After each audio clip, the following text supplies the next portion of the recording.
खबर है भदोही से। आज अंतर्राष्ट्रीय कालीन मेले को लेकर मुख्य अतिथि के स्वागत में पीएम सीएम दोनों लोगों का बैनर पे फोटो न होने से बीजेपी नेताओं में देखी गई नाराजगी।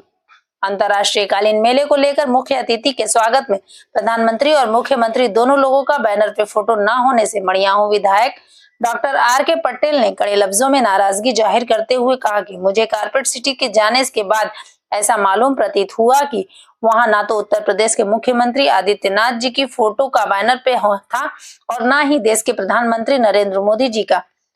उनकी चर्चा विदेशों में है परंतु भदोही में नहीं है।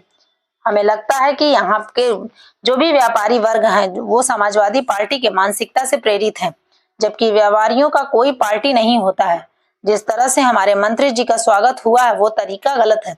वहीं उन्होंने अधिकारियों के बारे में भी कड़े शब्दों में नाराजगी जाहिर की। वहीं प्रेस कॉन्फ्रेंस में कुलदीप राज वाटल ने बैनर फोटो के सवाल पे सफाई देते हुए कहा कि मेले की तैयारी को लेकर जल्दबाजी में हमारे प्रधानमंत्री व मुख्यमंत्री जी के फोटो न लग पाने के कारण उन्हें इस बात पर खेद है। उन्होंने तत्काल नया बैनर लगवाने का कार्य किया। मुख्यमंत्री के फोटो के साथ सभी अतिथियों का फोटो लगवाया गया। वहीं पूर्व सांसद वीरेंद्र सिंह मस्त ने कालीन से जुड़ी बहुत सी बातें कृषि को लेकर लोगों को संदेश देते हुए बताया कि कालीन से जुड़ा हुआ किसान जूट, कपास जैसे ऊन आदि बहुत से कृषि क्षेत्र से जुड़ा हुआ कार्य कालीन से जुड़ा है। जितने भी चीजें कृषि से जुड़ी हैं सब एक दूसरे के पूरक है, इसलिए वो कालीन के लिए प्रधानमंत्री व मुख्यमंत्री से विकास के लिए जो भी होगा हर संभव प्रयास करेंगे। राजवाटल, असलम महबूब, इम्तियाज अंसारी, रजा खान, पीयूष बर्नवाल आदि लोग मौजूद रहे। Bureau report Ahmad Siraj.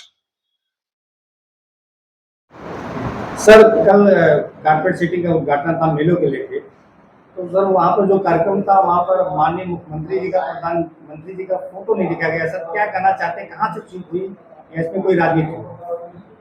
उद्घाटन समारोह में मुझे भी आमंत्रित किया गया था। वहां जाने पे मुझे एहसास हुआ कि ये विपक्ष का कार्यक्रम है। वहां पे किसी की फोटो नहीं थी। मुख्यमंत्री हमारे सूबे के मुखिया हैं और प्रोटोकॉल के नाते मुख्यमंत्री जी की फोटो हर जगह होनी चाहिए और केंद्र सरकार के मंत्री गिरिराज सिंह जी आए हुए थे। हमारे प्रधानमंत्री जी की फोटो पूरे दुनिया में हर जगह उनके विकास की चर्चा होती है और भदोही में प्रधानमंत्री जी की कोई चर्चा नहीं। हमें लगता है यहाँ के जो व्यापारी वर्ग हैं ये सब सपा मानसिकता से प्रेरित हैं, जबकि व्यापारियों का कोई पार्टी नहीं होती है और इन्होंने गंदी और घिनौनी राजनीति का परिचय दिया। इन्होंने सामान्य शिष्टाचार का भी परिचय नहीं दिया और यहाँ तक मुझे खबर है कि नगर पालिका में आगमन से पहले एक होर्डिंग लगी रहती है, उस पर सूबे के मुखिया मुख्यमंत्री जी की फोटो रहती है, उसे भी इन लोगों ने हटा दिया। एक कुल मिलाकर के मुख्यमंत्री जी का अपमान है, इस सरकार का अपमान है और इसकी शिकायत मैं मुख्यमंत्री जी से जरूर करूंगा। और एक बात मेरे संज्ञान में और आई, यहाँ के डीएम साहब और प्रमुख सचिव साहब बैठे हुए थे मंच पे और गिरिराज सिंह सहित सारे एमपी और एमएलए खड़े हुए थे जब गिरिराज सिंह का स्वागत हो रहा था। हमारे प्रमुख सचिव साहब को और डीएम साहब को यह भी नहीं पता प्रोटोकॉल क्या होता है। तो ये लोग इतने अंधे हो गए हैं, इतने बहरे हो गए हैं और सत्ता या अपने पद के मद में इतने अंधे हो गए हैं कि इन्हें सामान्य प्रोटोकॉल भी नहीं समझ में आता। केंद्रीय मंत्री खड़ा हुआ है, हमारे सांसद खड़े हुए हैं, हमारे प्रदेश के मंत्री खड़े हुए हैं, सारे विधायक खड़े हुए हैं और ये लोग बैठे हुए हैं, जबकि अभी 24 घंटे पहले मुख्यमंत्री जी के यहाँ से एक आदेश जारी हुआ है कि विधायक और सांसद से ऊंची कुर्सी पे हमारे डीएम प्रमुख सचिव नहीं बैठेंगे और उसकी भी अनदेखी करते हुए ये दोनों महोदय बैठे रहे और हमारे सारे केंद्र सरकार के प्रतिनिधित्व करने वाले मंत्री और राज्य सरकार के प्रतिनिधित्व करने वाले मंत्री, सांसद, विधायक सब खड़े हुए थे। इससे भद्दा मजाक नहीं हो सकता है। कुल मिलाकर के ये जो फेयर था ये अव्यवस्था और गुटबाजी और विपक्ष की राजनीति के भेद चढ़ गया। इससे हमारे प्रदेश सरकार की बड़ी किरकिरी हुई है। जबकि मुख्यमंत्री जी स्वयं यहाँ आना चाहते थे, एकदम उत्सुक थे।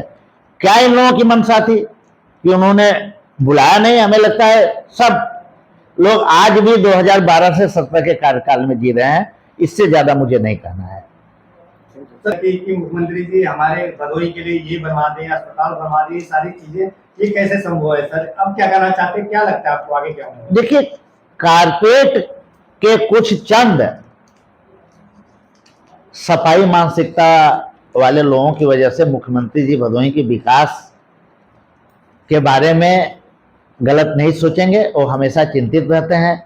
और भदोही में मेडिकल कॉलेज खोलना चाहते हैं, भदोही में इंजीनियरिंग कॉलेज खोलना चाहते हैं, भदोही को 2 नेशनल हाईवे दिए हैं। अब भदोही की हमेशा उनकी चिंता लगी रहती है और हमेशा भदोही के बारे में पूछते रहते हैं, कारपेट की बेहतरी के बारे में पूछते रहते हैं।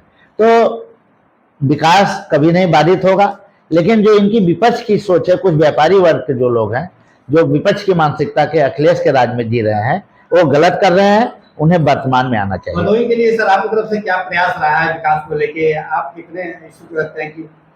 देखिए, भदोही कालीन के लिए जाना जाता है, तो कालीन के विकास का मतलब ये नहीं है कि हमारे जो एक्सपोर्टर हैं उनका ही विकास हो।